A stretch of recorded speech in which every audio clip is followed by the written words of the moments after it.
trip arrived, and Professor Blink proudly wheeled her invention out of the science block and into the playground. "There we are, headmistress," said the lady, still sporting her white lab coat and safety goggles. "Just as you asked." "It's marvellous, Professor," replied Miss Prigg. It looked like a giant toy for a hamster. The science teacher had created a huge round, see-through inflatable ball, large enough for someone to be placed inside.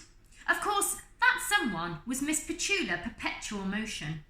"I am proud to finally unveil my invention," announced the professor. "I have named it the Bouncing Boom Boom Ball. It is destined to stop jiggling children all over the world from destroying everything in their paths." "Keep it brief," ordered the headmistress, who only liked the sound of her own voice. Yes, headmistress," replied the science teacher hurriedly. "It's very simple. The child who cannot stay still is stuffed in here," she began, indicating a small hatch in the ball. "Then, when the child does fidget, the bouncing boom boom ball will simply bounce off any precious objects nearby, causing 0 damage. At least that was the idea." "Splendid," said the headmistress. "You may go." It was a long coach ride to the Porcelain Museum. Despite the driver's protestations, the headmistress insisted that Petula travel in the boot so she couldn't cause any damage on the way. As soon as they arrived, the headmistress stuffed Miss Petula Perpetual Motion into the bouncing boom boom ball. Then she led her party of schoolgirls inside the museum, as Petula bounced along, bringing up the rear.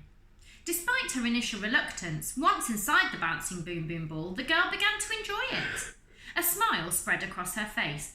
The museum was a treasure trove of all things porcelain. Porcelain dogs, porcelain cats, porcelain plates, porcelain vases, porcelain teapots, porcelain candlestick holders, porcelain. Every single object was an antique and worth a fortune. "Now, girls, needless to say, there is absolutely no touching of any of the items on display," announced the headmistress. "I know most of your mammas and papas are filthy rich since they send you to Modesty Place, which I am proud to say is the most expensive school in the country. However, if you do touch anything and cause it to break, you will have to pay for it yourselves, every last penny. Does your beloved headmistress make herself clear?" The pupils murmured. "I said, does your beloved headmistress make herself clear?" "Yes, miss," replied the girls. "Now gather round." The girls huddled round a plinth. On it sat a large bowl with hundreds of tiny flowers hand-painted round the outside. Petula bounced up and down in her giant ball to try to get a better look. Miss Prigg raised her half-moon spectacles to her eyes. This bowl was made in Paris. It once belonged to the last Queen of France, Marie Antoinette, and dates back to the 18th century. Suddenly, in her eagerness to see, Miss Petula Perpetual Motion bounced so hard that the bouncing boom boom ball hit the ceiling. From there, it rebounded, gathering speed at an alarming rate.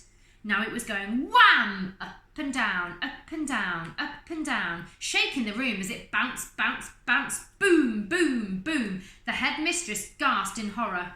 Miss Petula Perpetual Motion was bouncing dangerously close to the priceless porcelain pieces.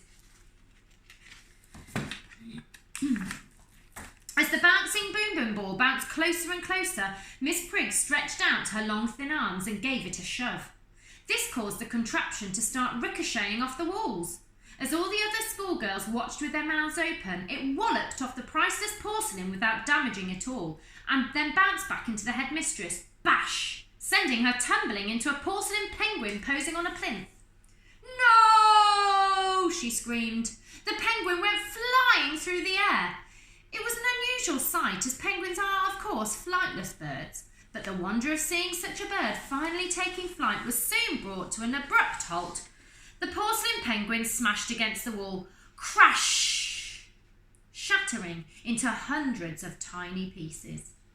All the schoolgirls gasped in horror and delight. "You'll pay for that, Perpetual Motion!" shouted the headmistress. "But I didn't touch the priceless porcelain, headmistress. You did," reasoned the girl. Needless to say, this made Miss Prigg blaze with rage. She chased after Miss Petula Perpetual Motion as the girl bounced off to the other side of the room. Boom, boom, boom. The headmistress raced towards the bouncing boom boom ball, this time with her arms and legs outstretched to stop it. but as it bounced off the wall, it sent the lady flying backwards through the air once more.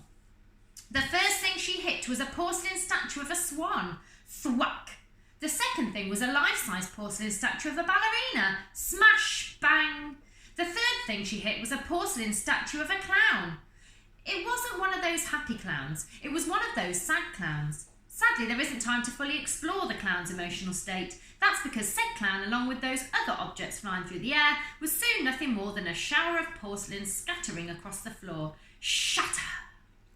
At this very moment, hearing all the commotion, the elderly museum director came dashing out of his office. He popped his monocle into place to survey the damage. Every single one of the museum's most priceless pieces of porcelain was in pieces.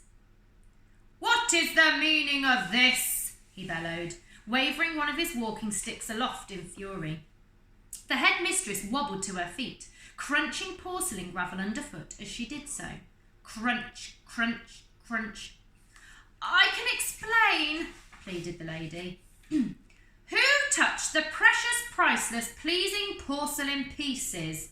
demanded the museum director. "Well," the headmistress glanced over at Miss Petula Perpetual Motion, who, to her surprise, was now bouncing only very gently in her plastic ball. "Well, technically it was me, but—" "No buts!" shouted the museum director. "Lady, you will pay for every last piece." "No!" screamed the headmistress. The girl who couldn't keep still smirked. The museum's bill came to many millions. On a headmistress's salary, even at the most expensive school in the country, it would take 1,000 years for Miss Prigg to pay everything back. So she had to take on lots of other jobs at Modesty Place. Despite being a very grand woman, the headmistress now had to be up at dawn every morning with a mop and bucket, cleaning the school corridors. At lunchtime, she would be dishing out soap in the dining hall. And after school most days, Miss Prigg could be seen up a ladder, clearing wet leaves and dead pigeons from the guttering. And if there was one person guaranteed to kick over the headmistress's bucket, send the soup flying through the air, or trip over her ladder, it was, of course, Miss Petula Perpetual Motion. Some years later, it was Petula's very last day at Modesty Place.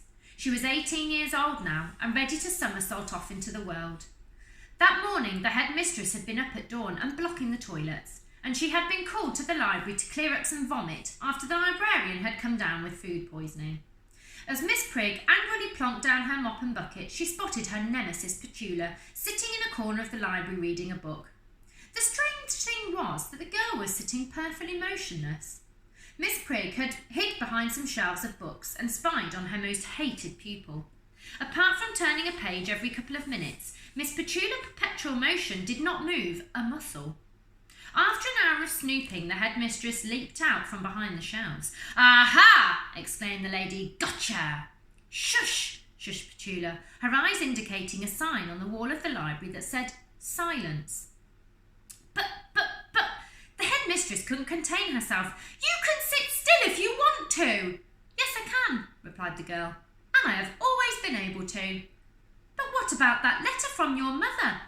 "Oh, that silly thing. I wrote that myself. 100 years of detention," bellowed Miss Prigg. "I'd love to, I really would, but today is my very last day at Modesty Place, and for old time's sake, I am going to cartwheel out. Farewell, headmistress." With that, Miss Petula Perpetual Motion leaped onto her hands and spun out of the library, sending every single book flying through the air. Thud, thud, thud.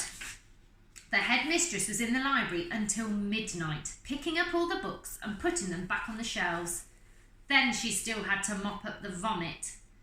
So now you know, Miss Petula Perpetual Motion really was one of the world's worst children. Wonderfully so. There's our last picture.